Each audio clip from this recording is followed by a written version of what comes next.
This episode of Off My Shelf contains coarse language and adult conversation. Listener discretion is advised.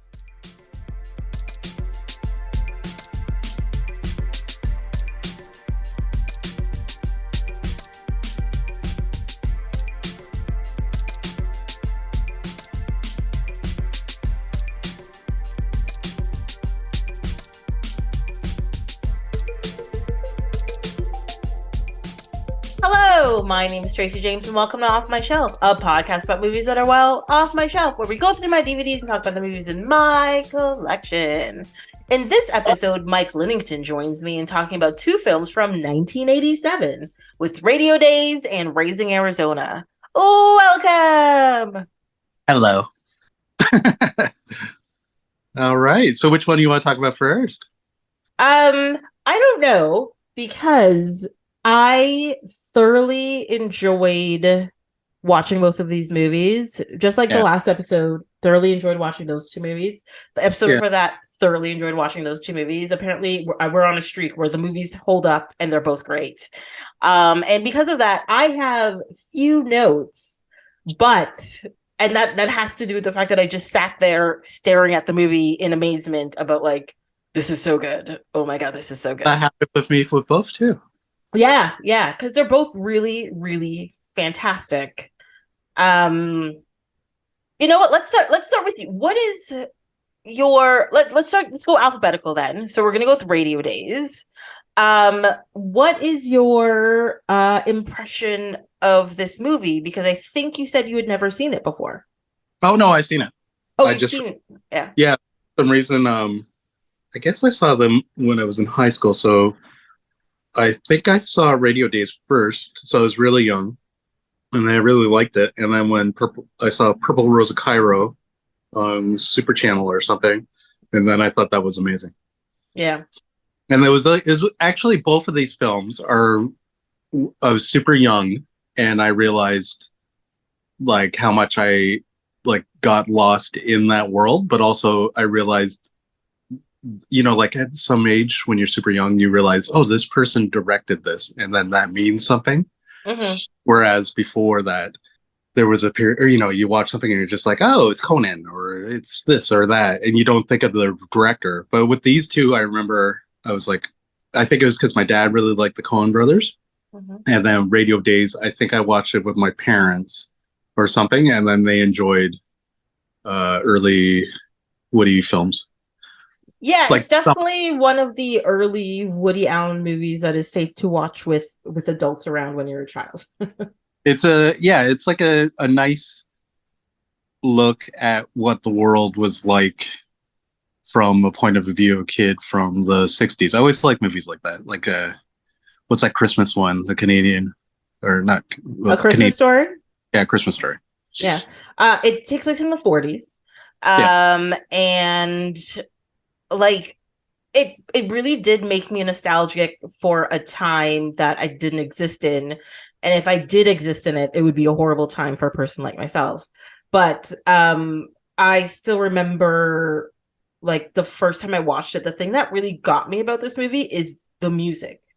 Because like, I love, yes, it makes me sound very old, but I was not alive at the time when this stuff was popular, but big band music and like Carmen Miranda and stuff, it's beautiful, it's wonderful, it makes you want to just like move around a little bit, just you bop your head, that kind of thing, and I just love it.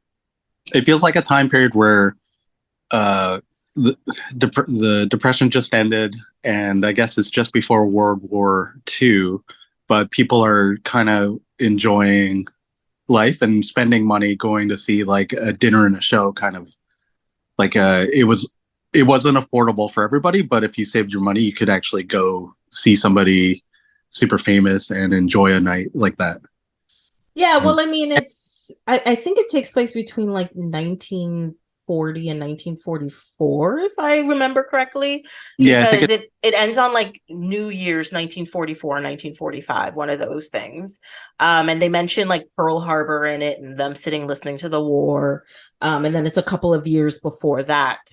So it's like it also shows the detachment from the war, like though it's affecting your life and you're thinking about it, because they talk about collecting scrap metal, they talk about victory gardens, they talk about USO tours, they talk about all that stuff, but Hmm. also the disconnect from being away from the actual fighting makes it seem like such a different world to be in as well. So I think that's also one of the reasons why it's like you don't think of this, like you're watching it and you don't really think about it as being during the war, but it is, It it's could be, yeah, it could be extreme because it was such a weird, not weird, harsh time period. Like maybe it was psychologically for everybody that because the war was in Europe, that just in their minds they tried to keep it out because it would always get they would probably get reminded daily by somebody's son passing away or something happened. That worry, it'd just be too much. So they probably just kind of listened to the radio and then kind of went about, tried to go about life, I guess. Kind of like COVID. yeah, it's kind of like COVID. I mean, I think because this is I mean, Woody Allen narrates it and he says it's his childhood and this is what he remembers. So I think like the movie, like the main character in the movie is the kid who's played by Seth Green, which is it's his first major role in a film as well, which I thought was fantastic. But as a kid, you're not like, unless something's directly happening to you, you're not remembering all those things in the background. You're remembering, you tend to remember like the relatively positive things. You see the world in rose colored glasses. Those are the things that you're holding on to. You're holding on to the fun. You're holding on to like he said, going to the movies and listening to the radio and hanging out with friends at the beach and all that kind of stuff. That's Yeah. what kids hold on to. And it's not until you get a little bit older and a teenager and you become jaded with the world where all the darkness seeps in, and that's what you think about and talk about and remember. He's also, yeah, he's a kid, so he lives in his own little world anyways. But Mm-hmm. part of that, it's kind of nice, the idea that part of his world is the entertainment or the fantasy of radio, which for us was, the fantasy of watching a movie like this. Exactly. Yeah. Yeah. I mean, that's one of the things I remember the most as a kid is, I mean, I think it's kind of sad is sitting inside watching movies, but it's also just being entertained and being taken to different worlds and, just seeing things and learning things and experiencing things. And like, this is part of it. I think Hmm. my love of a lot of like random music comes from stuff like this, because if I wasn't, well, a Bugs Bunny, because opera and classical music and all that kind of stuff comes in there, but also movies like this where you're like, oh, big band music, where you're like, when you're young you're like, that's old people stuff, but then you're forced to listen to it in it while telling this intriguing story. It just kind of worms itself into you and you're just like, this is awesome. I like it a lot. Good, especially Carmen Miranda. Love it. Oh, when the older sister, it was a sister. It was a sister It when was his cousin. yeah, Yeah. that was really nice. That was so. It was kind of like really spontaneous, but well, they're acting, but it had a nice feel where like the dad and the uncle were like singing like they. It's a fun. It seemed like a fun family, and even if Mhm. they had their problems, at least it was like a safe, nice place. Yeah, they were definitely a like they're portrayed as a family who really loved each other and got along and all that kind of thing. And yeah, every family has problems and issues and stuff, but this is not the kind of movie that focuses on that kind of thing. This Now, focuses on the fun stuff that families can do together and everything, because they do bicker. Um, but you can be happy and bicker at the same time, I think. it also, I don't know if that's just me, but it felt like it had a really big hint of Seinfeld to it. But then I saw like there's a number of people that were from Seinfeld in this thing. Like who? I forget who. I'm Are you thinking of The Simpsons? actually maybe I was thinking that time period in TV because it was Seth played the kid, and then he gave us Robot Chicken and a bunch of stuff, and then Marge is the mom. Yeah, that's The Simpsons. Yeah. Yeah, and then there was somebody else, and I was like, oh, they're huge in the '90s when, and for some reason I thought Seinfeld. I don't know why. Well, I Oh, don't know it's why you said Seinfeld. very entertaining New York kind of feel, Yeah. like New Yorker humor. Well, this is classic Woody Allen, right? Like Woody Yeah, Allen's whole thing is humor in New York, and New York is a character in his story, which he makes it that. Like even at the start of the movie, he's like, I know I'm not trying to be dramatic, but this is how I remember New York, like where he lived and he grew up, and where and was it's it? all Newark? like I forget where it was. it's somewhere in the New York boroughs of some sort. They made it funnier because it was like a rainy day. And he was like, usually it's not rainy. Yeah, yeah. But yeah, no, he remembers it as a dramatic place. And so that's the first memory he shows the audience. He's like, this creates drama. Hmm. And yeah, it did set a tone to it. But also when they did things like go into the city and the radio music hall scene where they go in and they're going to watch a movie and they show like the grandeur of it and people like dress up to go there like it was like a night out, and you've got all the art deco and the carpeting and the lighting, and yeah, everybody's just like having a great time, and I was like, oh, that's beautiful stuff. It did Yeah. feel fancy. It felt like that's what a night out would be. Like a night out would look like that would be amazing. Yeah. Yeah, I find like as a person who likes to dress casually and be casual, I'm in t-shirt and jeans 98% of the time. I like that our society is relatively casual and we don't have to dress up every time I leave the house. But in like the 1940s, every time they went out, well, from the films and pictures and stuff that I've seen, of course I didn't experience it, everybody seemed to be elevated in a certain way. It's always like nice slacks and a nice shirt, like a nice hat or like a nice dress and this kind of thing. Whether I mean, if you're rich, it was fancier. If you're poor, it wasn't as fancy. But everybody dressed up to go out. Doesn't matter where they were going. They dressed up to go out.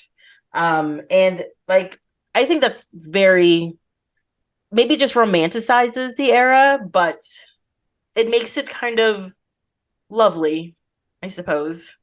I think it was a way to socialize. I remember my aunt telling me they would go to a gazebo in the summer, but then in the winter they would close off. So it would be a dance kind of hall, but along the lake. And then you would stand and they'd have a rope and you had a ticket. And with the ticket, you get like something like three dances. And then you can pick a partner and then meet socially like people. And then when your dances are up, either somebody will come up to you and say, hey, I got a ticket and go dance with you for like 3 rounds. It seemed like that social order to it where there's a rope and you can't dance, or you can dance but you're supposed to dance in the middle part, and that somebody random stranger buys the ticket and it's like up to you whether you want to dance with them or not. But it's like it has that nice little, you got to put a little bit of yourself into the moment, like dressing up in Yeah. order to attract somebody, or like you can't just go up to somebody and just start kind of hitting on them or talking or having, meeting people. You have to socialize and actually put some effort into going out. Whereas now it's like, well, I mean, people do put effort in going out, but then you don't really have to now. Yeah, but I also think it's a lot more specific, the places you go to, like that people dress up. I mean, like based on this movie, you know, go into Hmm. the store, you put on a nice little pair of slacks and you put on, a shirt. I went to Shopper Drug Mart earlier and there was somebody in there in pajamas. Like it's it's just kind of different. It's probably maybe your nosy neighbors also. Like Yes. that mentality back then. I guess like everybody's business was your business. Yeah, I mean, like, well, I guess, with like phone lines were party lines essentially. And then, yeah, the one story with the nosy neighbor, just staring out in the middle of the night and she won't mind her own business. She gets shocked. Yeah. Oh, that was a great story. Oh, the teacher. Oh my God, the teacher. Yes, there was that one too. I did enjoy. I don't know how old Larry David must have been, but the communist neighbor, where he goes over to yell at him to keep the noise down because they're supposed to be like observing, like with no power or music or anything. And No, then no, he comes. no. He wasn't. No, he wasn't. The neighbor wasn't actually communist. They were Jewish, and it was the high holidays, and the Yeah, but Jewish neighbors were just like, "I'm not partaking in this." yeah, And he went over to yell at them about it. yeah, but I think they were like Jewish, like Russian or something, or and then he No, came with. they were just making fun of them. Oh, I thought the neighbor kind of was okay at the end. They were okay with him. They were okay with them because he went over to yell at them because to tell them they're like, it's the high holidays. Why aren't you doing what we're doing, which is, dressing up and sitting at home and doing nothing? And he's like, but why should we? Because, we're a progressive society and blah, blah, blah, blah, blah. So then he sat there and talked to him about it. And he was just like, but it's true. And then he had a heart attack because he was smited by God, I guess. Well, it is like, it's a big deal. Some of the holidays for Jewish families, and they will either leave the TV on or they'll, if like they can't, because they can't touch the electricity. So they'll just leave it on for the 24 hours or whatever it is. Yeah. But you got to pick a good channel if you're going to leave it on for 24 hours because I imagine it's Sci-Fi Channel or Star Wars. Yeah. I don't imagine it's going to be. You gotta throw on the Weather Network or something. Be like, gotta see the storms coming in. Yeah, I guess that's better than CBC or something. I don't know. I guess it depends what you kind of like listening to. If you like something educational or not, you put it on. I don't know what's a good TLC is not a good educational channel anymore. It's all reality TV. None of them are. Free Channel. Yeah. Oh my God. Ancient Aliens. I never knew that was part of history. But how do you think they got the things there? It has to be aliens. What are you talking about? The best is like there's probably 20 different how the pyramids were built. And it's probably everything from like ancient mariners to Aztecs to like super spacemen from the future. Exactly. Or building from the bottom up or the top bottom. It's like how it is even built is like, come on. Yeah. I mean, they knew what they were advanced societies at the time. They knew what levers were. They probably just tied some rope to it and lifted it. It's not that crazy. Yeah, but I also like that it's the actual answer is more horrific than any UFO alien thing. It's like, yeah, billion, million. I don't know how many. How many do you think it was to make one pyramid? Like how many slaves? The slaves? Oh yeah, a whole bunch for sure. You probably went through a couple generations of families making the pyramids. Oh yeah. Oh, definitely. Yeah. Imagine that. From the getting the stones to cutting the stones to actually putting them in places and blah blah blah. Or even the kid like, Grandpa, what are we doing? We're building this. Why? Because if we don't, they'll kill us. And we laugh about it now. It's great. No, we make religions out of it. That is true. Those are not either. What's your biggest is there some part of it that you didn't like in the movie Radio Days? Of this movie? Like there's a couple of parts that get a little slow, especially the part with the girl that fell in the well. I found that scene went a little longer than it needed to. Yeah. But I think it's supposed to be a reflection on how not everything in that time period was great, because not everything is great in any time period, no matter how great the time period is.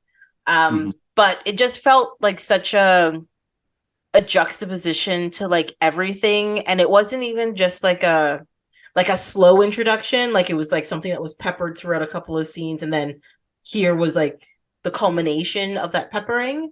It was just like they're running around and all of a sudden smack, we're all depressed and a kid's dead, and you're like, oh, okay. Sure.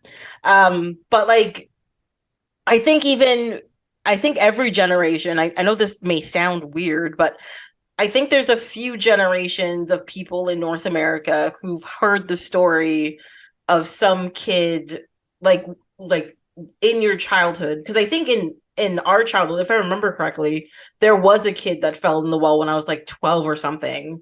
But that kid survived. So there was like a Hmm. whole thing about it. And I think I mean, I wasn't in North America, neither were my parents before that, but I wouldn't be surprised, like, because that was a weird problem that they had for a while. I don't, it was every like 5 or 6 years, some kid was in a well. It doesn't happen as often, or maybe nobody cares, which is Nobody cares also about the kids horrible. anymore.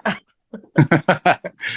Now we care about the kids in little prop planes that get stuck in the Amazon for like how many days? 40 days, something like that. Yeah. It's like Wait. it's like pretty incredible. Hold on. What?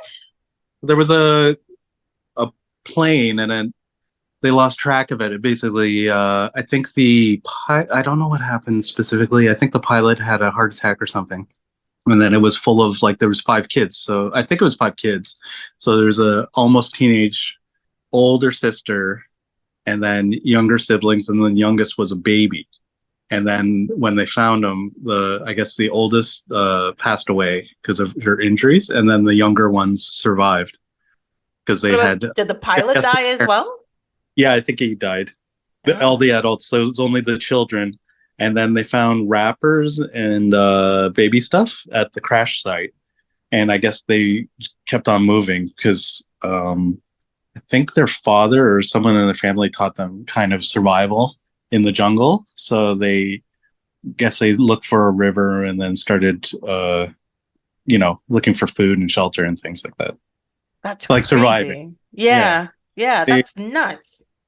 yeah, and then the of course the wilderness, the army that went in to find them, one of them had a tracking dog, and now the tracking, I don't know if they found it, but the tracking dog went missing, and then they found it and everybody left, and then they were trying really hard to find the dog again.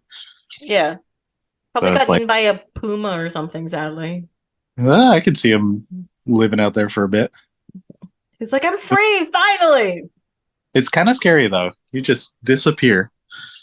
Yeah, Or like, especially, I mean, I think when I was younger, or if I was this age in like the 80s, I'd be like, that's not so bad. But now, like, when you're so used to being connected to people all of the time, it's Mhm. so much harder to be disconnected from people. Like, I can't be without my phone. I'm at least okay at home. Like I can leave my phone on like a desk somewhere and go about my business. Like it doesn't have to be on me. I don't have to check it constantly. Like every time it buzzes, I'm not like running and be like, oh my God, that's fine. But if I leave the house without my phone, I feel like I left my arm behind or something. Like Will it's you go back even if you made it to work and then you remember that you left your phone? Would you go back home to get it? not if I made it all the way to work, because if I made it all the way to work, there's phones at work and there are people around. I'm fine. And you got the internet, yeah. Yeah, and I have the internet and everything. But if I'm like almost to the subway, I don't have my phone. I am coming back for that. I'll be like, no, this is something I need. Um, so yeah, like, as a kid, we used to be disconnected all the time and it was never an issue. But now being disconnected seems just like a nightmare scenario in general. Too many horror films.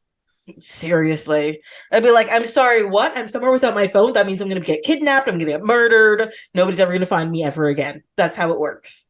It What if, some does yeah, happen that way. it does. How connected are you? How connected are you to your technology? And Um, I have had where I'll go out and be spending the whole day out, and then either my battery went dead or my I forgot the phone. Like if it's on the weekend, and I won't worry because I know it's like the only thing that starts happening is it starts running through my head that not that something's going to happen to me, but that somebody will break into my place and steal my phone because it has all my information on it. Like that would be the stupid. part of my brain that it doesn't make any sense because why would they just steal my phone? Why wouldn't they steal anything else? Yeah. But it's true. I think I'd cry if I left my phone. I'd be like, I know off the top of my head, I know 3 phone numbers, but everything else on my phone I'd be screwed with. I'd be like, I don't got nothing. I don't know. Mm.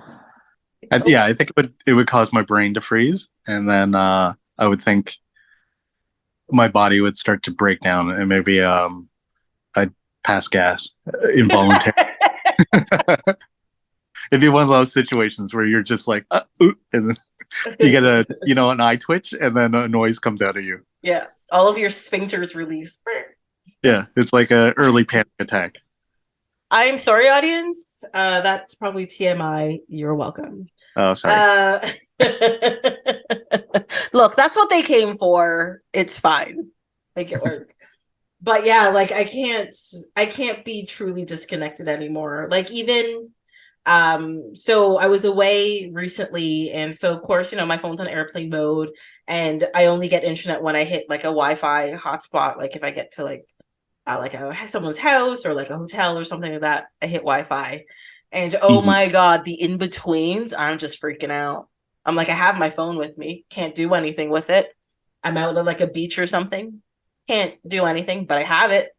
I need it. I keep checking it, thinking, oh, no, no, got nothing. But yeah, but as soon as I hit that Wi-Fi, got to check everything. Nobody's messaged me. Nothing interesting is happening, but freaking out about it that I'm not connected to things. It's It's probably crazy. probably not a good thing. No, That there's actually like a syndrome now. I forget what it's called, but people have phantom vibrations on their body now. mhm. Where they think it's even if their phone is nowhere near them, or the phone's not vibrating, whatever, or the phone's even in like a different pocket, they'll have like a random vibration like near pockets or somewhere on their body, and they'll like have to check. They're like, oh, I got a message, but like, oh no, I don't have a phone. Why did I feel like my side vibrate? Yeah, it's like a thing. It seems kind of normal actually. Like if I forgot my phone and then I had a phantom, like if you even didn't know that you didn't have your phone, you might think like a certain like if you brushed up against something, like it's like, oh, my phone. But should it feel normal though? I feel like that shouldn't feel normal. I think it's reflex reaction or like involuntary reflexes. I mean, I Like guess. your alarm is going to wake you up, but if it's another alarm, that might not. It might either wake you up and disturb you, or you might not hear it. But your specific alarm that you wake up to, you're kind of heard it so much that you're just like it does kind of jolt you, or at least I find it does. Like it's because you're trained to it. Like you're trained to this is the sound for waking up. Yeah, and I've gone through it so many times that now it's just almost like a secondary nature Yeah. to like. And then even if I get up and I'm like, oh, I'll press snooze. It's that's part of the whole routine now too, is pressing snooze. Yeah. I don't think I've ever gotten up in the last, I don't know, 4 years without pressing snooze once. Yeah, that's true. Even a couple of times, like I'll wake up, I'll press snooze, but still get out of bed. And then I'm like, why did I press snooze? I'm actually getting up. But Yeah. it's just the habit of swiping in that direction to snooze instead of, turning it off first. It's weird. Mm, Yeah. strange. Um, but Yeah. but yeah, no, I get my phone alarm song stuck in my head when I wake up in the morning. But I kind of feel after watching this movie that I might change it to like Carmen Miranda or something. Be like the South American Way song and just throw that in there. Every morning, wake up, get that song stuck in my brain, be like amazing. I forgot about cigarette ladies, Oh yes. Yes. cigarettes and gum, and I guess that's about all they had. No, what is it? Cigarettes, cigars, and matches. Is I think she said she was selling. Hmm. But yeah. Oh my God. And that character was such a good character. What was that character's name? Oh, I saw it. Played by because I loved Sally. Yeah. Sally. Sally and B were definitely my favorite characters in the overall movie, and I was just like, they're just well, I think Dianne Wiest as B, she was just like such a fun, positive character that had an air of naivety, but was clearly she clearly had experiences and had knowledge and knew how to carry herself in the world she was in, but she sort of ignored that just to let herself have fun in the world, you know? Mm-hmm. And I also think that's one of the reasons why she listened to such great music. Even the character said in the movie that she was like one of his favorites because without her, music wouldn't have been such like a big part of his life. And I was like, yeah, she loved music and it was great. And then there was Sally, who's just this like hopeless person trying to make it.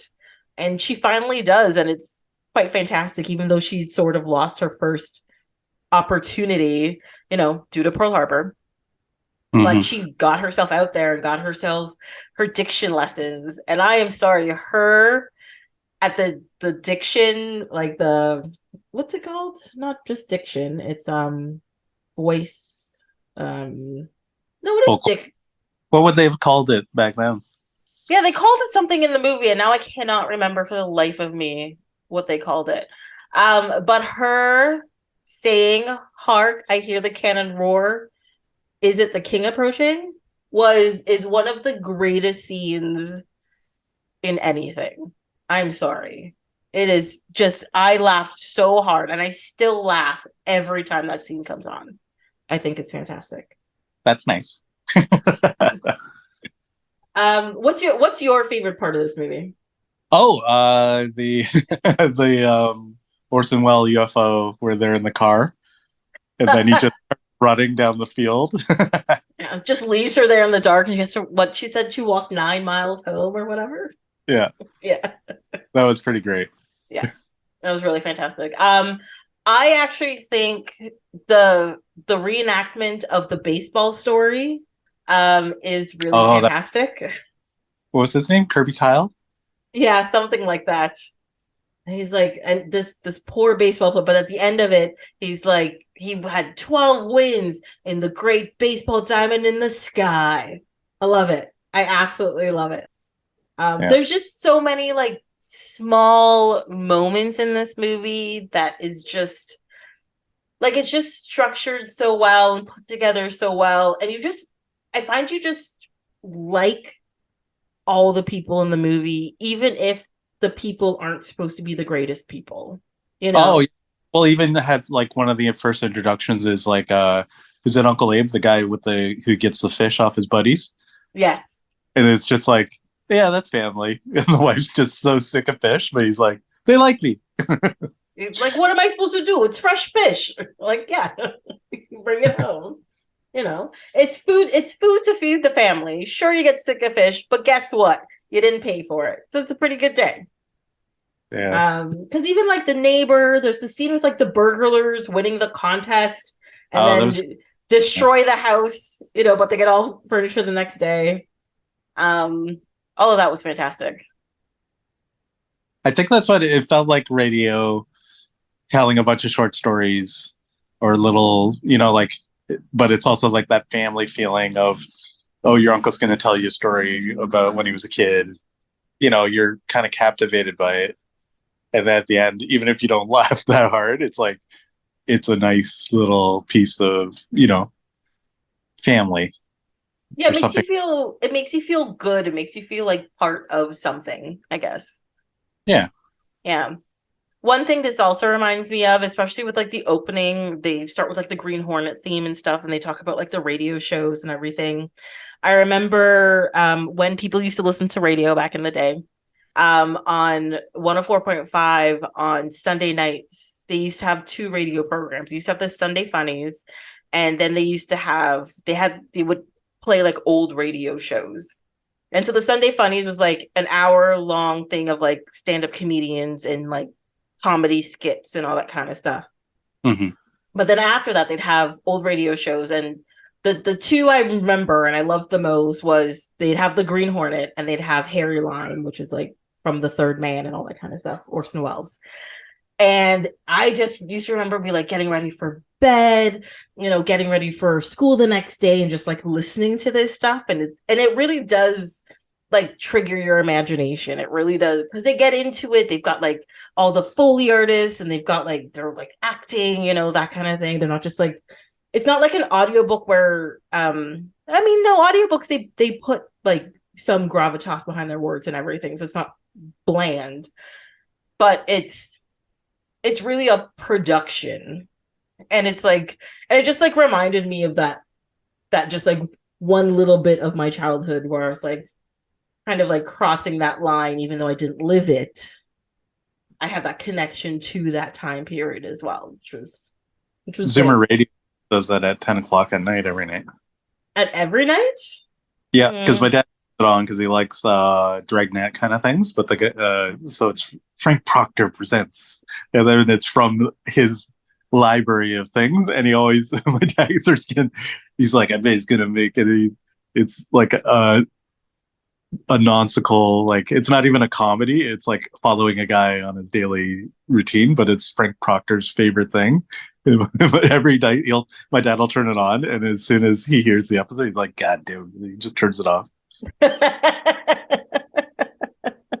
It's I pretty love it. great when he gets a good one because he'll actually he'll sit close to the radio and he'll start leaning in if it's Yeah. like a really funny comedy or if it's like a usually like the scary story.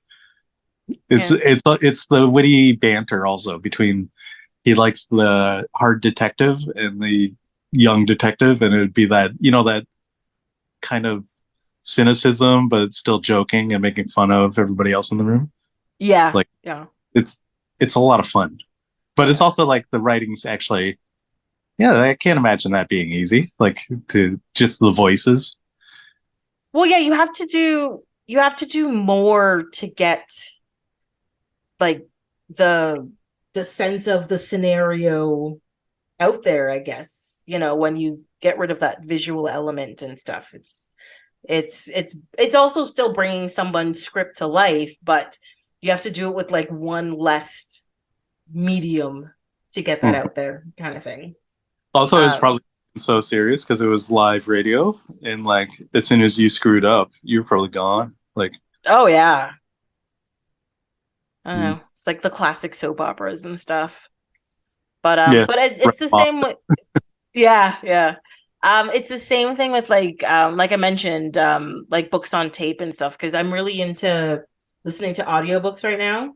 Hmm. And I find it so like unless it's presented in a very I don't even know how to describe what way to present it, but unless it's presented in a way that makes me sort of like your dad does lean into it, I can't listen to the audiobooks. Like if their voice is wrong or if they're reading it too monotonously or whatever, it just doesn't come across right, Like right now I'm listening to the works of H.G. Wells, and each book has a different person reading it.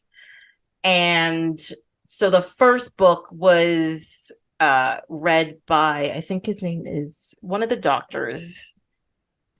Yeah, it's read by David Tennant, and it's War of the Worlds. He read, and oh my god, I was just like gripped by his reading of this story. Like it was just fantastically done. And it's just him reading. This didn't have like a like Foley or anything. It's just him reading it as the voice of the narrator of this story. And it was just fantastic. Now, now it's the same writer, and the next book starts, and I honestly don't even know who the next person reading it is, but I'm hating every minute of it, even though it's the same writing. It's just read Yeah, by a different person.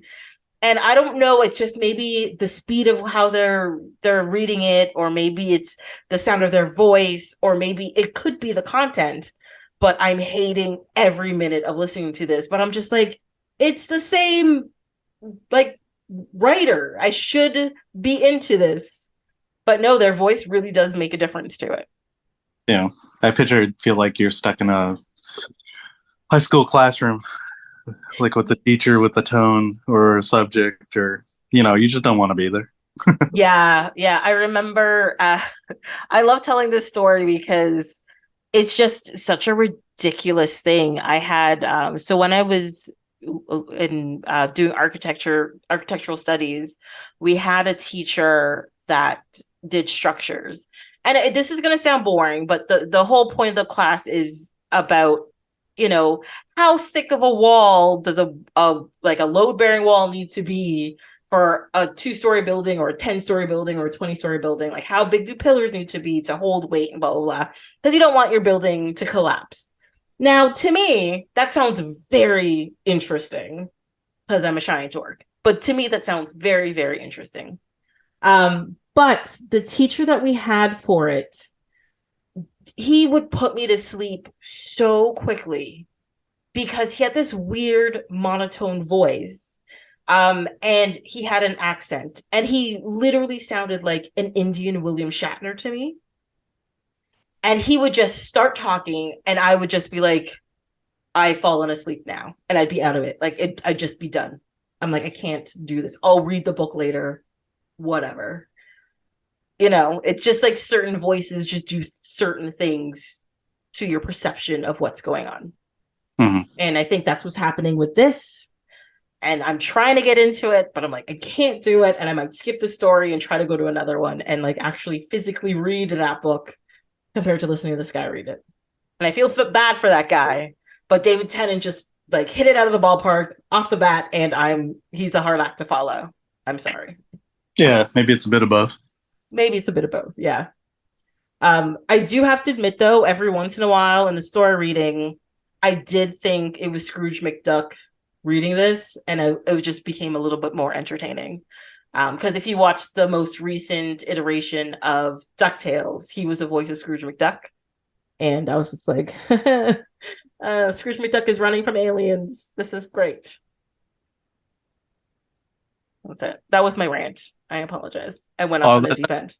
No, I was just thinking that one of the band, in the movie, the Latin band leader is Tito Puente. Like, he's actually a huge musician. Was it actually him? Yeah. Because I was looking at the guy and I'm like, that guy looks familiar. But I was like, wow, okay, that's cool. I loved another connection to The Simpsons is I loved his appearance on The Simpsons in the Who Killed Mr. Burns episode. When he did that song about killing Mr. Burns, but he didn't actually kill Mr. Burns. It was really fantastic. Tito Puente. I just like saying his name too. It's a great name to say. Yeah, that's for sure. Should we move on to the next one? Do I have any more notes on this? Miranda song, Park I Hear the Hands Roar. I mentioned the Green Hornets, and baseball player story is amazing. Yeah, that was all the actual notes I wrote down. The German U-boat. The two was very cool. Yeah. Yeah. You know what's really weird? That reminded me of the scene in Stand By Me where the kid wakes up before everybody else and he sees like a deer. And he's like, this is the first time I've ever told anybody about this. It's the same thing. He saw a German U-boat. He saw a deer bounding through the forest. That's it. And it had that same kind of melancholy wonderment to it. It's something for them, but also if you told somebody else, you don't want to deal with them thinking you're lying about it. Yes. And also, if you saw something like that, you'd probably be like, I don't really have to prove this to anyone. This is very crazy as it is. Mm-hmm. Well, I mean, he says in the movie, he's like, I didn't tell my friends because nobody ever believed me and there's no way to prove it. And it's true. Because they'd just be like, you're full of shit, blah, blah, blah, blah. And it kind of would take away from the moment as well. Like it was something important to you. And if you just get shouted down about it from other people, just kind of taints things like that, I suppose. It's also a realization that you can keep things to yourself and you don't have to tell everybody everything about it. Or, like if I saw a deer, I'm not gonna go out of my way to like, hey, I saw a deer. It'd be more like I'm gonna keep this in my memories. Yeah. That Based on that, you are not the person social media is made for. FYI. wow. Yeah. We live in a society where, picture or it didn't happen. So yeah, that didn't happen. You can keep it in your mind, sure, but nobody cares because there's no proof. Well, yeah. Also, who really cares? I mean, that is true. That is true. 13-year-olds care. There you go. That's true. That is true too. Yes. So we're gonna move on to another prolific set of directors who made another movie in 1987 that is kind of as quirky, but in a very different way, and also very fantastic in the classical sense, just like Radio Days with Raising Arizona. And again, I loved it. I think it's great. It aged well. Everything's fantastic. That's it. That's all I got. It's great. Yep. Ditto. We got to say more about this fantastic movie than Ditto. Yes. Okay, so Raising Arizona, I think I watched it on a Friday or Saturday night, but I'd been playing video games and I had a weed drink. And then I was like, this is perfect time to watch this. And as I started watching it, it kind of hit me. And then it's actually one of the best parts because then I was like, oh, I forgot that I'm supposed to be studying this. And I was into the movie. And then at some point I remember, oh yeah, I'm supposed to remember stuff for this. And then when I was thinking that, I was like, oh, this part right now would be a perfect time for the music for the title, Raising Arizona, coming up. And I was like, I hope it happens. And then all of a sudden it's the yodel, but it actually startled me because I had my headphones on, like noise canceling, and I actually kind of jumped back because of the yodel is like just out of nowhere and pops, and then the name Raising Arizona just shows up on the sunset. And I Yeah. was like, that is incredible. And then the rest of the movie, I was like, no matter what I see in this, everything's going to be amazing. Yeah. It I just, mean, I find the thing with Coen Brothers movies is they have such a way of setting up these complex, convoluted stories in the most believable and entertaining ways that you're just like, by the end of the movie, you're just like, I don't even know how we got here, but I went on this ride and I loved every minute of it. And that's what this movie does. they get really artsy too. Because it's like, okay, so the two brothers break out of prison, and there's that scene where they're in the mud, and Oh he my looks God, like, yeah. but it's amazing because he looks like a primordial man, like giving birth out of like the earth. And then he like kind of he grabs his brother and then pulls him out, but holds him above his head. And Yeah. it's like, and it's also like artistically like it's complex because it's like, oh, he's dragging his family with him, like whether they're doing right or wrong. It's like they're in because he's holding him by the leg upside down, and then Like, he does no, we're in this together. This is what's happening. Yeah. yeah, it's so good. Yeah. And It's, every character introduction is fantastic, from High to Ed to, of course, the two brothers, Gail and Evil. Just every, oh, and even like when he has the dream about the guy on the motorcycle, and he's like, he's a demon from my dreams and stuff, and you're just like, what is happening here? What is going on? Like, it's just every introduction is so but they're also very succinct introductions. It's not like yeah. long ongoing, just like, and there's not like a crap load of exposition. It just goes, I and think you're just like, it's just done well. it's also a comedy. I remember laughing my ass off at a bunch of stuff with, I was watching it with my dad. And then when he drops the diapers and then picks them up at the end, like that Yeah. whole chase. And then he picks them up at the end, my dad like did that classic like knee slap and like, yes. Yeah, I love too that it's he's in the car, she's yelling and screaming about him at him because he's like, how could you do this to me? Blah blah blah. And he's like, yes, dear, turn here. And he's like, yes, dear, turn here. He's like, yes, dear. I think it's over here.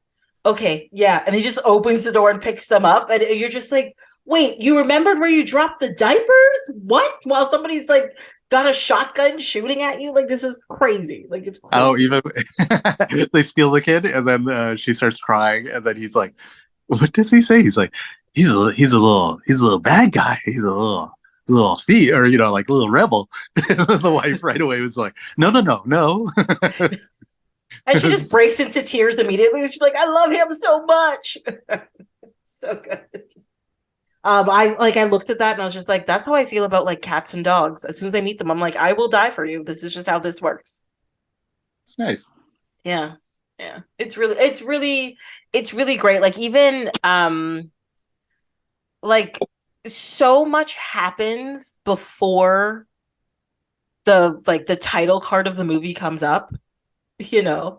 Like Yeah, half their life happens before the title card comes up. And because I was like watching it and I was just like, oh, I thought this was like extended throughout the movie.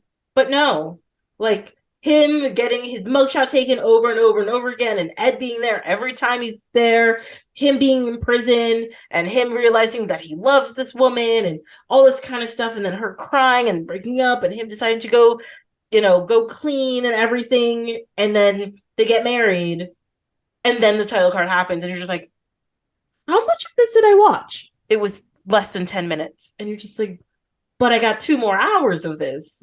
What is the rest of this movie? Even though, like, I thought I knew what half the movie was, but I didn't. yeah. And so it was just kind of like, I was just feeling like, how is it you did this so well and so quickly? And I feel so connected to these characters immediately. And then the rest of then the actual story of this movie starts to happen. You're like, what? It's They not. must have had to fight for that in the pitch too, because it's a long time before seeing the title. Mm-hmm. So they must have gave like a nice little telling of why and how, and like they must have sold it really well on the pitch to give them. But do you think the placement of a title card is part of the pitch of the movie? I think I can picture if you're doing this in front of a production group, and then somebody in it is like, "Wait, when's the title?" Like they have a list of things that have to happen in the movie Mm-hmm. for them to invest, and then they would. I'm sure one of them must have brought it up, like, "Where's the title? Why doesn't it happen at the beginning?" And but I'm sure in the pitch, he probably pitched it really well that this is like why the title's here, because it feels like very controlled the whole movie, like, Oh yes. and it's like I don't picture that they're not super young, but they are young directors, so it must be they must have had a lot of either a lot of passion in the pitching, or they're like we're are bulldogs, or like when they're behind the scenes and talking about budget and stuff, they're really good with it, like the communication with investors and finance and all that stuff Yeah. to get the go ahead to make the like most of their films are art. They're They more really are. Yeah. they're a joy to see when they come out. Except for that Tom Hanks one. God damn, I hate that one. I think it's the Oh, Coen brothers. I know which one it is. The New It's Orleans is one. it no, it's not that one. The Lady Killers. Yeah, that yeah. I have That never watched that one, so I I don't know. I remember I couldn't get into it. I don't know why. I don't even remember finishing it. Well, Raising Arizona was only their second movie. Yeah. Um, so yeah, they must have after Blood Simple, people loved them, and I guess that was it. I mean, I actually for a long time I didn't know the Hudsucker Proxy was a Coen Brothers movie, but like with now that I've gotten to know them better, like over the years, because I initially watched most of these movies when I was quite young, right? Yeah. And so, but like over time, you start watching and making connections, all that kind of stuff, and people talk about like Wes Anderson having like this very specific style of filmmaking, but the Coen Brothers are the same thing. It's just a little less obvious than what Wes Anderson does. But if Mhm. you watch back to back Coen Brothers movies, you pick up on their style. They have a very specific way Yeah. of doing things. Did you notice that? Okay, so there's the scene with the babies, and he's trying to get them to be quiet, like Mm-hmm. around. It's comical, Yeah. but the way it's shot, it felt like it was very strange. I think it was because the mom and dad downstairs and the angle of the camera. It felt like a Tim Burton, like that whole, like it had this feel of Pee Wee's Herman, like fisheye lens and just the color schemes and everything. It felt a little gaudy, but it was almost for the comedy. Yeah, and this is part of their style of filmmaking. Like if you watch Raising Arizona, you watch Barton Fink, you watch Fargo, you watch The Big Lebowski, it's the same type of like extreme close-ups of faces, the fisheye lenses, Perspectives, the like yeah. really busy backgrounds of people doing boring things, Oh, that's yeah. In like Hudson, that's in all of those movies. yeah. It Yeah. it's funny. I totally forgot about Hudsucker, and I got to watch it again because it has a bunch of 1984 dystopia feelings in it. Because when they're walking around in the office and there's all the people in the typewriters, I think is that the same movie? I don't remember specific scenes in that movie. I just remember it ends with them at a spa. But it's about the creation of the hula hoop. Like I just like the first time I watched that movie, I think I was like maybe like 14, 15 years old.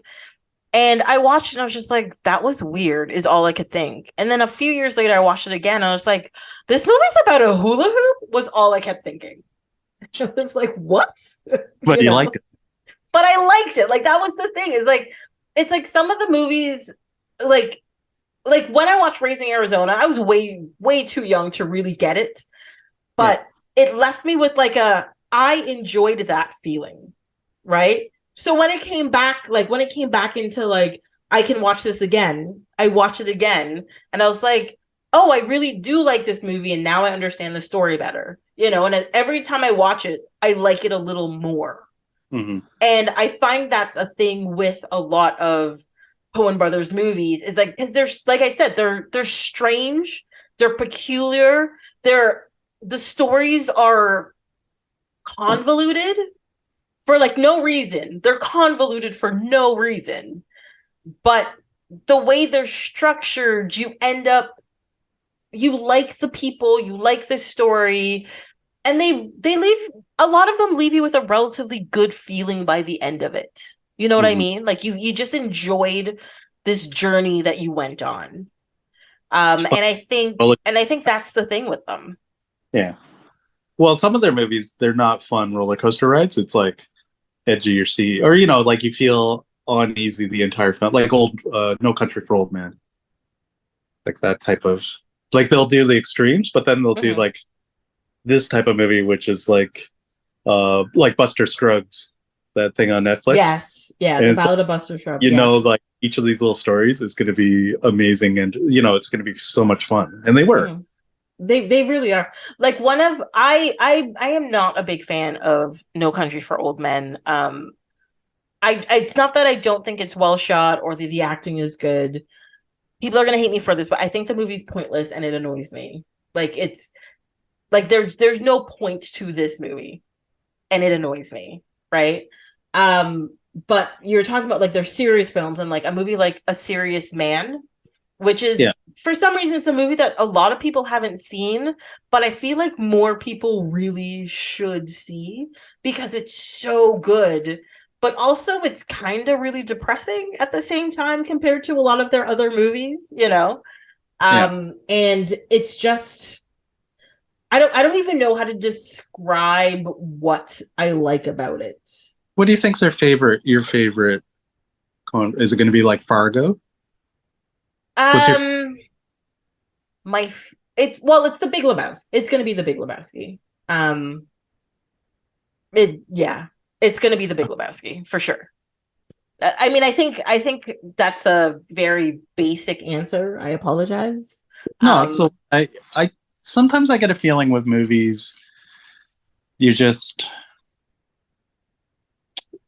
it's it's like a painting, and then you go back to the paintings you like because you like the emotion that it opens up. So it's Mhm. almost like you go back and rewatch a movie, and then sometimes you think it's because of the acting, the entertainment, or you like the message. But then after a while, it's sometimes what it actually is starts to feel like is the feeling that you get from this ride that you're on. And it's Yeah. just like the mix of everything. It's the language, the acting, but you like that where the vibe is with Yeah. this Like, specific. well, I think it's a comfort that you end up going back to, that like with anything, you Yeah. go back Or you to what you know. like sometimes I'll watch a movie I kind of hated, but I like something in it, and I'll try watching it again just to see what part of that I liked. And usually it's the acting or something in the writing, but Mhm. it's always even though I hate it, if I go back, I'll find something there. It's kind of Yeah, no, when it comes to movies I hate, I only go back to watch it if it's a movie I hate and everybody else loves. For example, like you brought up No Country for Old Men. And yeah. the first time the movie ended, and I was just pissed off. I was just like, what the fuck is this nonsense? Like, what do people like so much about this? Like, I could analyze it. I'll be like, no, the acting is really good. The cinematography is really good. I mean, it's friggin' the Coen brothers. They're fantastic directors and stuff. And so Mhm. then I watched it a second time and I was like, no, this movie is fucking pointless. And I was just, it made me realize why I didn't like the movie the second time I watched it. But at the same time, I was just like, this movie sucks. Like, why do people like this? This is a pointless movie. Well, you don't even That want was to. the thing. You don't want to think about the feeling or the thought of it. Even I guess. Yeah. Yeah. I was just kind of like over it. But Yeah, then, you want to wash your mouth of it yeah. or But then, cleanse. but even like True Grit, and Burn After Reading and stuff, like Burn After Reading is like a classic Home Brothers movie, but True Grit is a remake. Mhm. And like after watching True Grit, I really liked their version of True Grit. I remember seeing that movie with my mother, and my mother hated it. She absolutely hated it. But I was just like, that was fantastic, is all I kept thinking. And then I decided I was gonna watch the original movie, put on the original movie, and I didn't get more than like 25 minutes into it. And I was just like, but I'm looking at the original movie and I'm like, this movie is shot. It's almost shot for shot. True Grit, Yeah. almost shot for shot. The part I saw at least. And I was like, all I could think is like, I don't understand why I don't like the original, but I like this new one. And I still haven't figured it out, but I have a feeling it has to do something with the sound, like because the older movie has less of a score. It's very high on Foley and all that kind of stuff.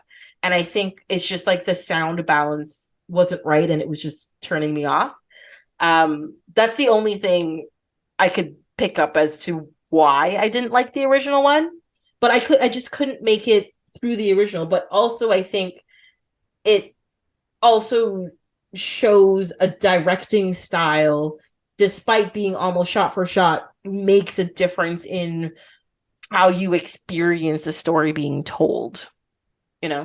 They do a good job of showing you like this is what like backbrush and desert or open country is like. Like they do a good understanding of the environment. So if it's like Fargo, they get Midwest winter or that feeling. Yeah. That movie, it's just like it makes you feel, one of those gross days in the middle of winter where you just want to stay indoors, but you got to go to work. But Yeah. it's And kind of amazing. yeah, and even if you're in like the middle of the city, it still feels like you're in like this desolate place, because everybody's just like rushing to get inside places Yeah, to places and it's it's the like ice storm. windswept and all this kind of stuff. Yeah, and then Yeah. well, my favorite is Hail Caesar, and then it has this like romantic, just a nice beauty to it. Like it just has a nice overall feel to it, and then you feel kind of, oh, this is like a romantic version of Holly. Like this is what it would feel like, like picking up the date and doing the lasso trick, which is Mhm. amazing. Or even like the two sisters, just the sun and the way that it was filmed. It just makes you feel like, oh, this is everybody's mind what Hollywood should be like Yeah, that yeah. blue skies and fast talk and good-hearted people, even though they're all scheming. That type Yeah. of that type of Well, thing. that's that like Hail Caesar I've only ever seen once, and I really should revisit that one because I remember enjoying that movie. And like I feel like revisiting it would be like a good thing, you know? Yeah, I Um, like. yeah. But Is like there? with but like with the Woody Allen movies, like I find the Coen brothers, like you were mentioning, are very good at making their environments part of the character of the story. It's not just like the environment is not just in the background. It's like part of this. It's another character in the story that they're being told. And if you could tell the same story in a different environment, and it'd be a completely different story because like that space is part of this world that is being built, you know? Yeah, it has a feel and it has a purpose to the mood of the story and the characters, and it, I'm trying to think. I can't remember Inside Llewyn Davis. I remember I enjoyed it, but I can't remember what the environment was other than uh like the stages playing song or it's playing on a stage without any sunlight and then walking home in the dark and the days are kind of gray and stuff. I did not watch that movie. Uh, Yeah. I haven't seen it in a long time, but I remember the feeling was this is what it's supposed to feel like. This guy's trying to make it in the music industry, but And yeah, it's like, it's the I think that sounds like a proper representation of how that could be like because I feel like a lot of people think, being in music is like this bright, glamorous thing, but it gets bright and glamorous once you make it. But it's like it's always like, small stages and open mics in the middle of the night, before you get there kind of thing. I just remember Barton Fink. I think I have. If I saw it again, then that might be my favorite. It's Yeah. between it's that or Hail Caesar are the ones I like. Yeah, Barton, there is a melancholy to Barton Fink, but I also have not seen it in a long time. Yeah, I haven't seen. Um, but yeah, no. Well, I think this is my problem with um picking like my favorite Coen Brothers movies based on like the movies I've seen. I Hmm. think my thing is Big Lebowski is the most I want to say the most lighthearted of their movies. Like it's it's fun with very low consequences, except for that one girl who lost a toe. Feel sorry for her. That's a bad thing. Oh, and then Um what's oh yes, and then he dies, which is also sad. but he won't Um die anyways, though. yeah, and then it still ends back on like at the bowling alley and whatever. And it's Hmm. just the dude trying to be the dude. And I think it's also the movie of theirs that I've just watched the most, so I'm most connected to it compared to the other ones. Hmm. And I think maybe that's the reason why it's my favorite. It's the comfort thing. It's like this is the one that I know, and I also think I watched it as at a very pivotal time in my life, like where this is the kind of shit that's going to hit me in a certain way. And I'm like, I'm there for it. Here it goes.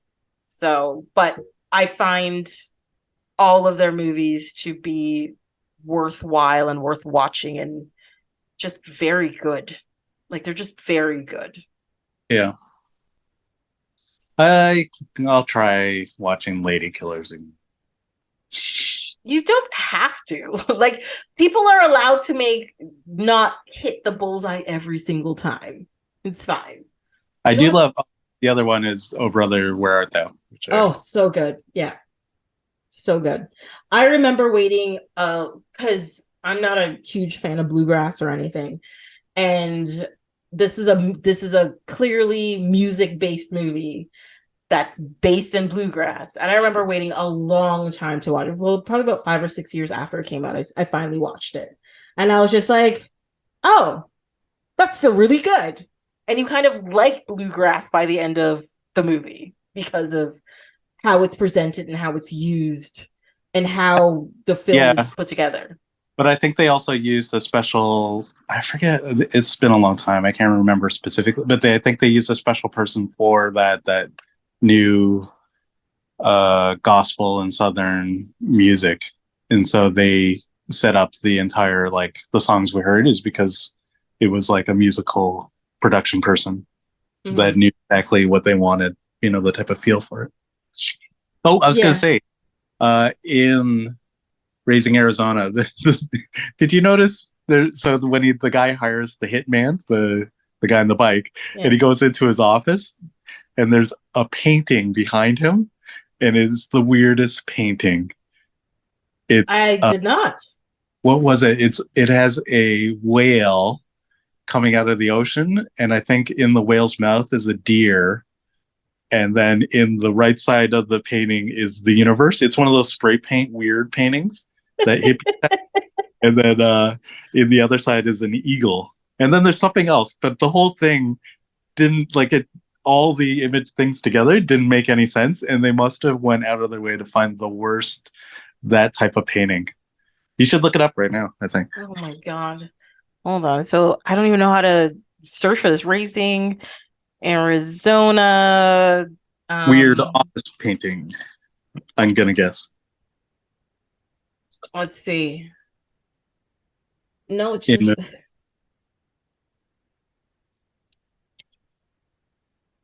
that's just a lot of paintings of Nicolas Cage as the character of High. Um, so that is so weird. Raising Arizona office scene. Let's see. hiring bounty hunter So it's in not. the office. There, that might work. I see the pardoning scene, the scene where they're bringing the Yeah, kid back I think in the parting scene that painting keeps on switching to show from. he's been in there so long. Oh yeah, no. Every time he goes to get pardoned, yeah, it changes. Um, Oh, maybe somebody talked about it in some search or something.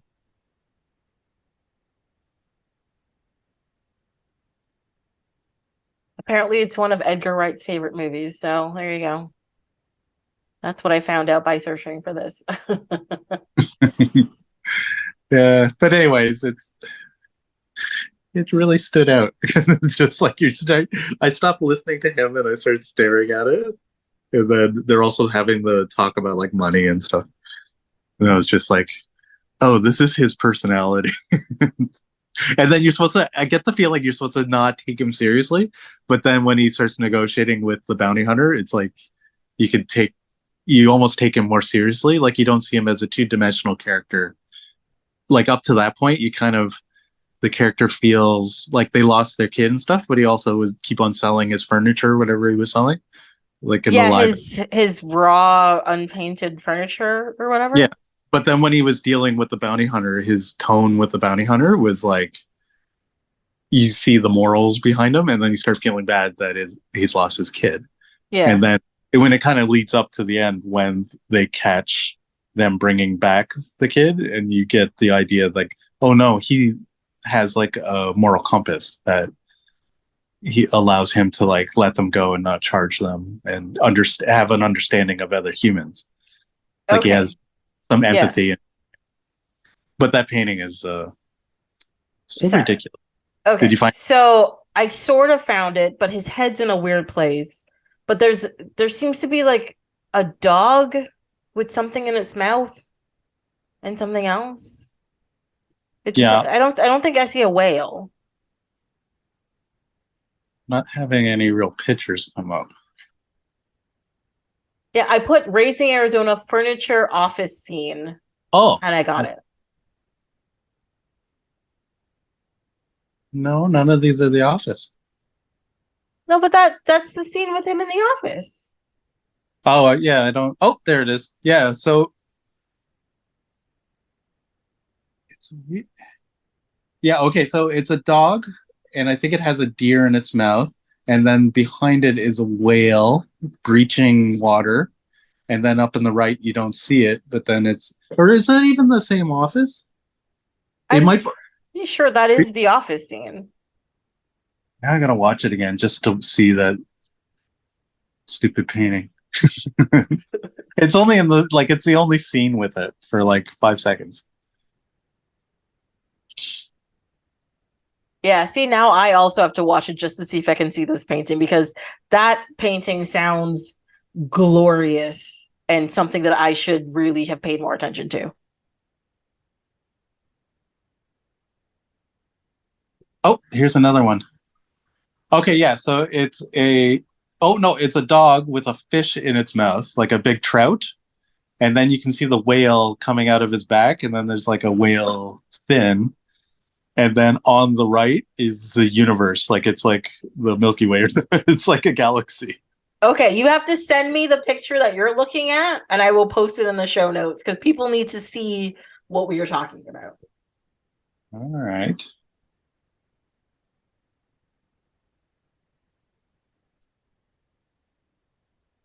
How do I save this thing? Save as, oh, would that be nice if it's a, no, it's a web thing. Oh, boo earns. Ugh. And I'm old. I don't know how these things work anymore. Oh my Old. God. And can we talk about okay. So Old. so looking at the pictures, so now there's a bunch of like pictures of random scenes from the movie on my screen here. And I need to talk about when they go to the I don't know, I guess it's the OBGYN office and she finds out she's barren. And he's sitting there all calm and she is just distraught and crying. Oh my God. I don't know. I did not expect that scene to hit me as hard as it did because it's kind of ridiculous because it's like it's such a bright colored scene. He's got the doctor's like all these weird colorful baby things on the table for some reason, and she's wearing these like cute little mama overalls, and he's trying to be like a proper person ready to be a dad and like his suit and his tie and whatever. That's true. And They both deflate, but they do opposite. yeah. Because she kind of balls, and then he just sinks into not being there. Like he kind of spaces out. Like Yeah, because it's clear he is also distraught by the news, but yeah. he's just like it's just like everything leaves him and he has nothing to give, and she's just like lets everything out, and she is just so distraught and crying so heavily and all this kind of stuff. And I remember watching this scene, and I know this is going to sound weird, but it reminded me of the beginning of the movie, the kids movie, the Pixar movie Up, because you know the first half of the movie is their life together, and there is a scene where like it's 3 seconds long, and it's just her crying at the doctor's office because they're not having a baby, and it just reminded me of that scene completely. You know, like they could be the couple from Up. I was like, Yeah. what? Oh my God. It's pretty good. Yeah, it might be the bubblegum colors. I don't know. But yeah, I don't know. There's just so much in this movie that I thoroughly enjoy. And like Coen Brothers movies too, like I said, like they're all these crazy convoluted stories. And it's trying to explain movies like this to other people to get them to watch it. And they're just like, that sounds ridiculous, or that sounds crazy. That sounds like it doesn't make any sense. I'm just like, trust me, if you watch it, it makes perfect sense. Just look at it. It must take for. What do you think takes them the longest? Did you research any of this? Like, do they spend more time editing or writing? Or I honestly think I did not do any research on this. And I think it's the same like Quentin Tarantino mentality where like no, you sit down and you write a really good script, but also having an editor that knows how to edit and cut back and forth in specific ways and during like a conversation and all this kind of stuff just makes a difference because even like the you scenes where the is what do you think the signature is with them? It's a bit of both, I'm guessing, and the filming. they always film everything. It's always such a nice style to each film, and it always feels like its own little film, or not little, the big film. Yeah. And so even though it's like Big Lebowski is much different than another one, they you realize this is a Coen Brothers film, but also Immediately. Yeah. yeah, and then there'll be like pieces in it and stuff. But then beside another Coen Brothers film, they're totally separate in a way. Like they're never the same kind of. Like maybe they'll be about westerns, this or that, but the feel and the emotion, like the ride they're taking on, is always a little bit different, and it's kind of a nice feeling. Yeah, I mean, I think they definitely have a thing on like like not long shots, but like I really don't know how to describe their style properly. That is very true. But you see it and you know it. It's like I mentioned, like they are the same hyper stylistic style of shooting their films as like Michael Bay or Wes Anderson. Like you watch one of their movies and there's certain like shots and things. Like there's always like the weird close-up shot of like people's faces, you know, where when something's happening, or the Artsy, over the top, like almost like theatrical things, like Big Lebowski, the dance where he's dreaming of bowling, or Hail Caesar, the U-boat, like the guy getting on yeah. the guy getting on the communist boat. It's Yeah, like like there's always a level of hyperbole in all of their movies. Like like I said, like even with like that scene at the doctor's office where she's like crazy crying, he's being very stoic. There's something over the top about it. Like there's just a lot going mhm. on, you know, it's just a little extra. And I think that's what makes it work, is that they are these very all of a lot of their characters in these movies are very basic normal people. Like these are just he's an ex-con and she was a cop, and they live in a trailer park in the desert in Arizona. I don't know.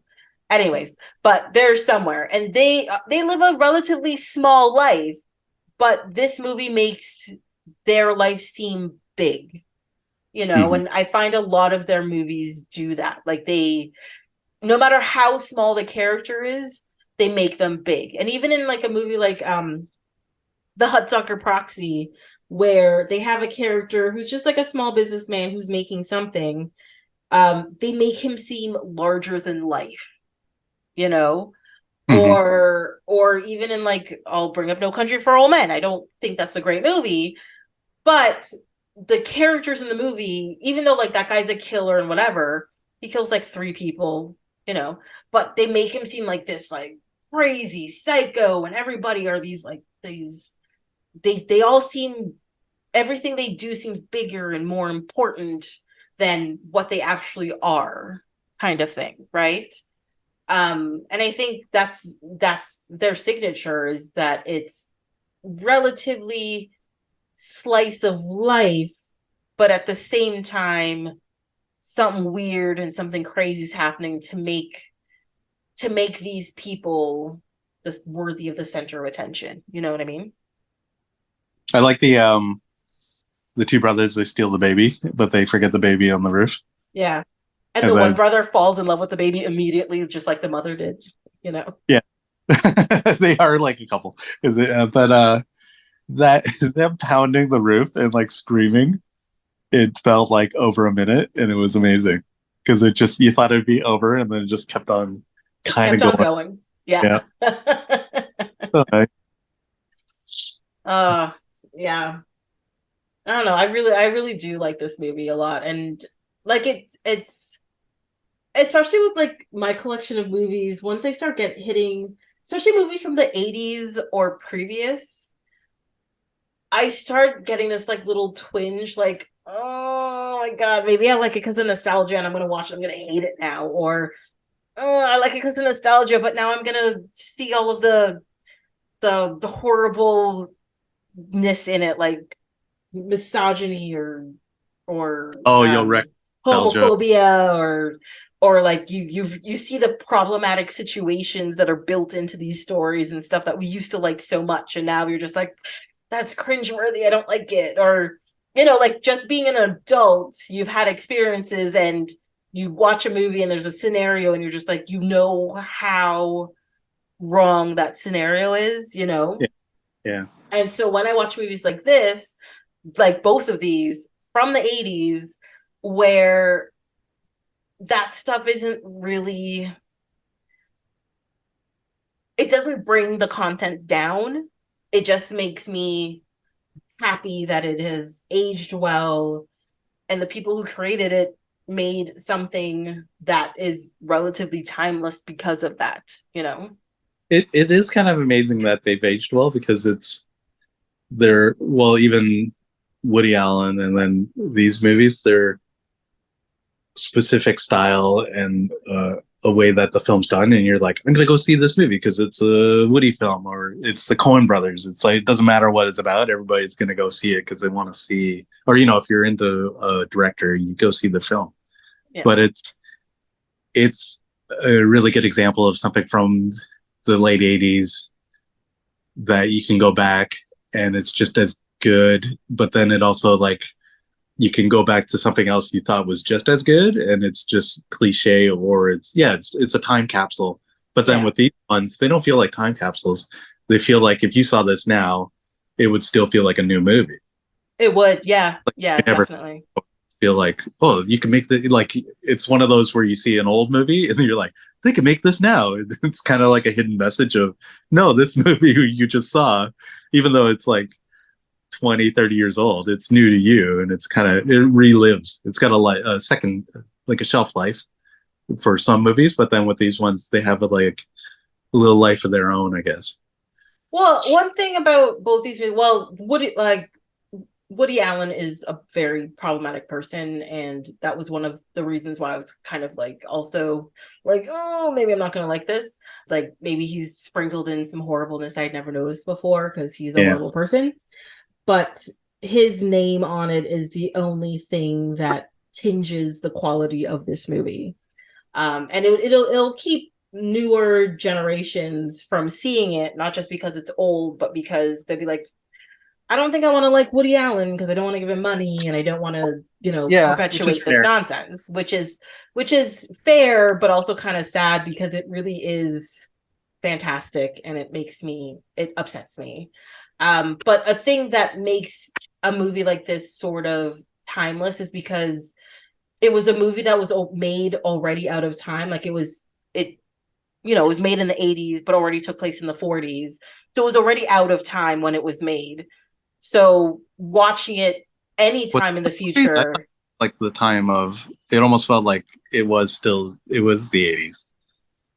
Like it Really, didn't. I don't find so. Like I felt out of like I felt the 1940s in it. So I don't know, that was me. Yeah, maybe it was, and I Yeah. just assumed it was still the 80s. But for me, watching it, because it was already out of time, it already feels, at that time it would have already felt timeless, so it doesn't feel like it was made in 1987 and this is 1987 world. They're like, no, it was made in 1987, but it was already like about the past. Yeah, So yeah. it's always about the past, right? And I find Raising Arizona, the world that the Coen brothers built, even though it was in that modern time period, the way it was made sort of made it feel like it wasn't part of our world anyways. Like it was like a parallel world or something that Yeah. was very much like ours, but not ours. So it feels out of time, even though it's not out of time. And I think that's one of the reasons why this movie will also be one of those things that even in the future, everybody will still be like, this is good. And I still get it. And I still understand it because it feels out of time already. Hmm. The other couple that try to put them into like I don't know, wife swapping situation. They're called swingers. Swinger, yeah. Swingers, yes. But when he's like, he has his kids and he's eating peanuts, or like, what's he holding? He's like mixed nuts. And he just whips them at the one kid. Yeah. I was Yeah, like, just at I don't the know why. blue. And I totally forgot about that. And I thought it was amazing. It's just like, what is going on? It's so People be great. crazy, man. People be Yeah. crazy. Also, I had a question. So Mhm. in the movie, High refers to the time where High and Ed were married and they weren't thinking about a kid yet, but everything was great. He referred to it as the salad days, which is a term I don't think I've ever heard anywhere else at any point in time. And for like 10 minutes, I was just like, salad days? What the hell is salad days? What do you think? I mean, I guess, what do you think salad days means? Or do you think it refers to anything?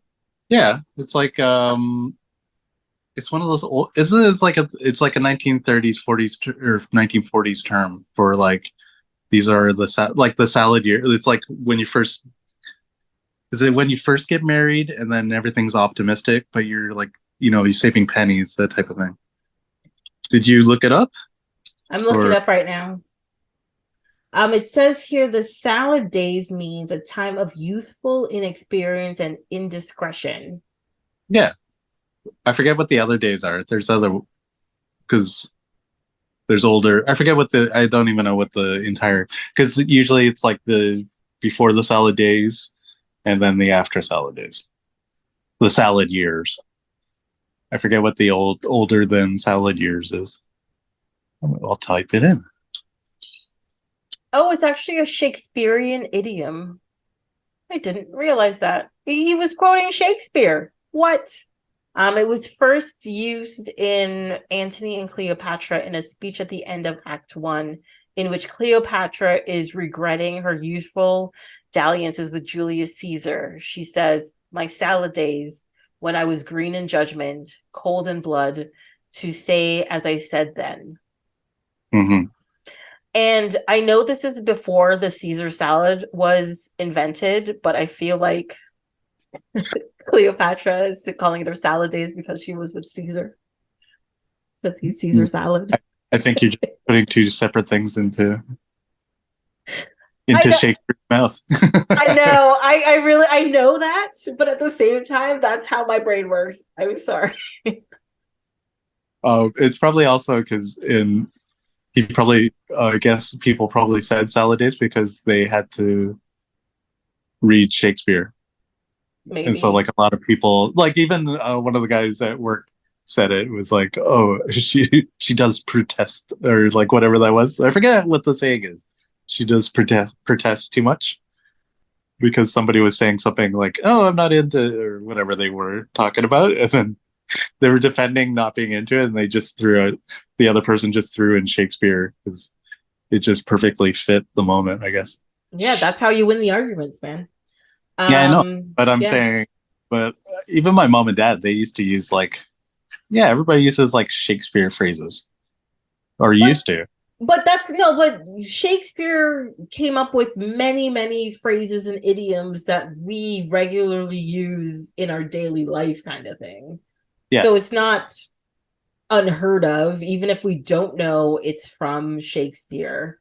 but in this Um, context, it feels like he feels smart, so he uses something smart like a Shakespeare saying, would say, like yeah. it, like the characters saying it, not like saying it because he knows it sounds really smart. Well, I think in the opening when he's doing his voiceover, he mentions that he's not like the greatest writer and all this kind of stuff. So I think that was his idea of throwing in like, to make him sound better than what he was before. Mm-hmm. So yeah, no, I just found it really interesting that they used that term, and I probably should have looked up this term before I brought it up on here, but of course not. I wrote a note about it, didn't do anything about it. Um, like he mentioned crawdads, and I know there's like a movie about crawdads or whatever, but yeah, apparently crawdads are just like crayfish, whatever. You didn't know what a crawdad was? No idea, no idea. Huh. Is there anything? Because even in No Country for Old Men, there's a scene where he's like, "Oh, we had to cut into the old galooch," and it's like, I think it's like a ditch, but it's like hard rock. Like it's not easy to dig into. Galooch? Yeah, but they always use like these very Western terms that are kind of like pretty cool. How do you think you spell galooch? Galutcich, I guess. I don't know if I'm spelling it right. UTC. I have no idea. I'm getting like ancestry.com and people's names. I'm like, no, that's not what I'm looking for. Yeah, no, I'm getting just like people's names and how to pronounce people's names. Yeah, it's another film, anyways. You can look at. Yes.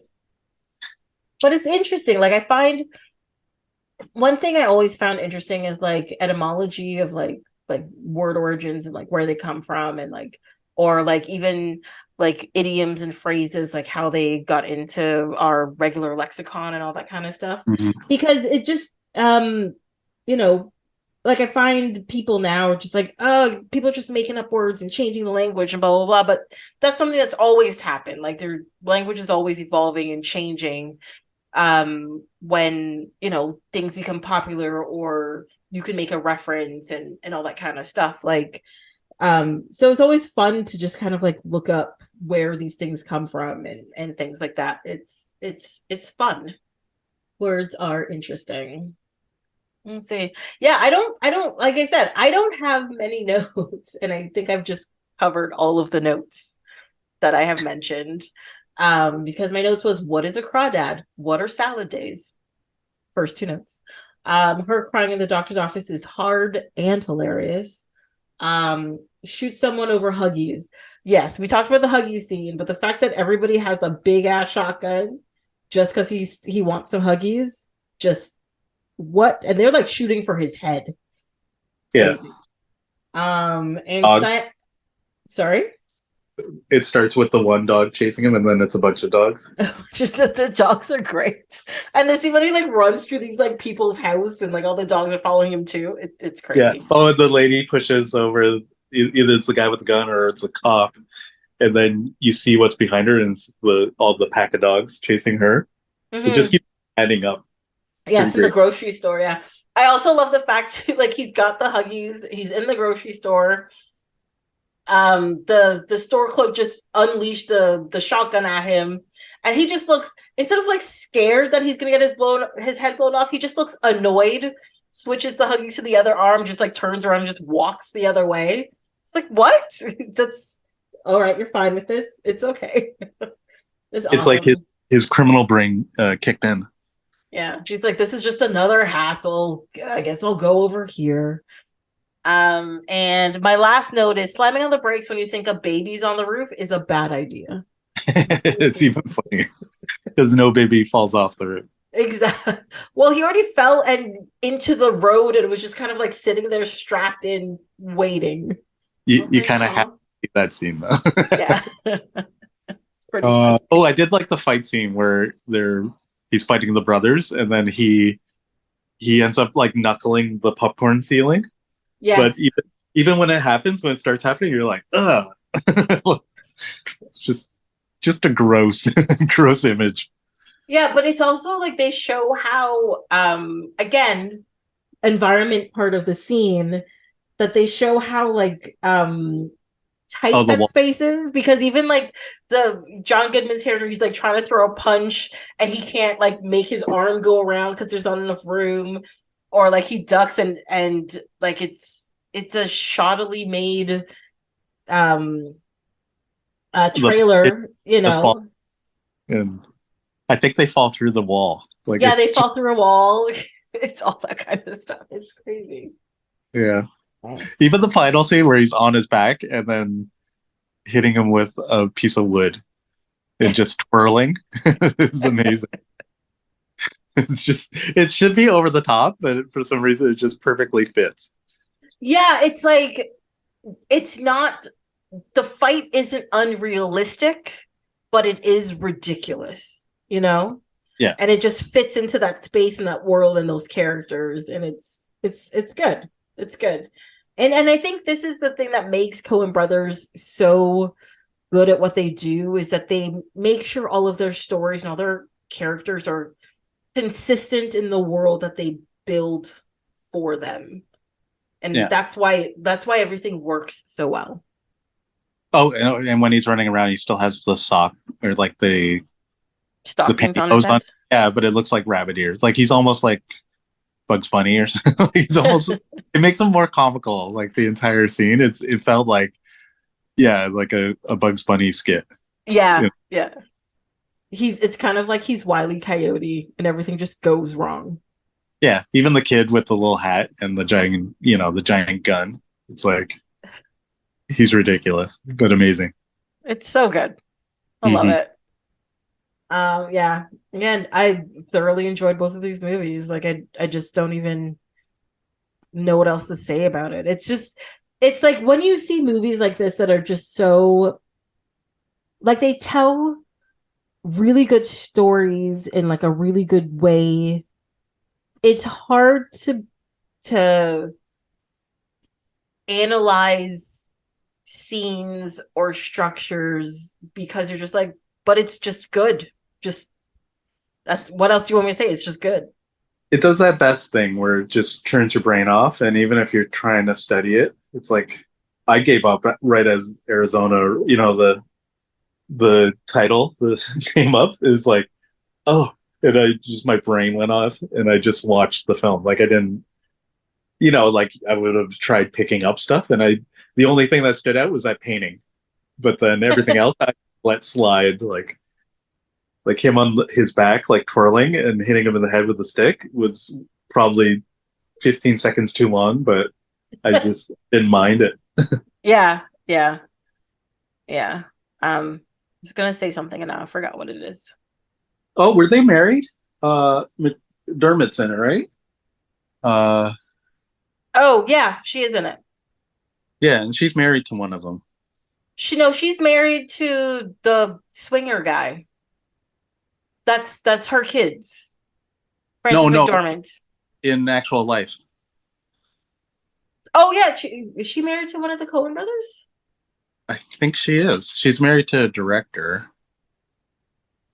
and been married I think she's been married to the same person for a very long time. Let's see. Oh, now I gotta look it up. Yeah, she is married to one of the Coen brothers. Also, Holly Hunter, I've always loved her, and I don't know. It's like there's something about her. She's like on a last, like she can play, like superhero. She can play this, which is kind of amazing. I mean, she's a great actress. She is, yeah. She's married to Joel Coen. Frances McDermott. Yeah. Yeah. She married him a year after making Blood Simple. Yeah, they've been together forever. Mm-hmm. Well, They a make very they make really good movies together as well. So well. She made three billboards outside of three billboards, and then outside Nomad. of Ebbing, Missouri, yeah. Yeah. Uh, she's been in great things like oh yeah, she's the mom in Almost Famous. She's awesome as the mom. She's like, it felt like that's my mom. And then Mississippi Burning, which was right right She's in around. Mississippi Burning. Yeah, so that's 1988. And then I guess Blood Simple was 1984. Yeah. And then what's Look, she has 69 acting credits listed here. And Blood Simple is listed as her first movie. Interesting. I gave up. Now I'm looking at Holly Hunter. Oh yeah, she was in Dark Man. Dark Man. Goodness. I love Dark Man. That movie's so ridiculous. Take the other. So ridiculous. It's so good. Yeah, when you're like, where did Liam Neeson even get his start? It's Dark Man. No, he got his in. I remember him in Krull. He's like a one-eyed Cyclops. He'll always be Dark Man to me. That's it. No, he's always. Like, I know you got a perfect set of skills and you and all that kind of stuff, but you're Dark Man. He's been a lot of things for a lot of people over the years. Like the go-to, like if you're gonna make a joke, you do the Taken speech, Yeah. or you do some type of Jedi speech. Yeah, it's pretty great. uh, well, I guess that's it. I don't know. Yeah. Well, what is your last comment on both of these movies? It was really nice to revisit them because I haven't seen them since maybe my 20s. So it's been a while. And it's nice to see they still made you feel for both of them, I didn't take any notes or start, like I just kind of tuned out and got into the movie. And that's a great movie, I think. That's one thing I love and hate about doing this podcast is that like I get to revisit movies that I love, but also when I see the movies that I love and they hold up really well, I don't really have anything to say about them because I don't make any notes. And I get a little frustrated, but it's fine. But I enjoy every minute of it the same way. And people should go watch these two movies. Yeah, pretty good. Yeah. Well, thank you so much for joining me this week. Thank you. That was fun. Yay. You have to continue to pick good episodes and come back and chat with me about them. Okay. Well, that's it for this episode of Off My Shelf. Until next time, you can follow along on Instagram and Twitter at ohmyshelf, or you can send an email to ohmyshelf@gmail.com.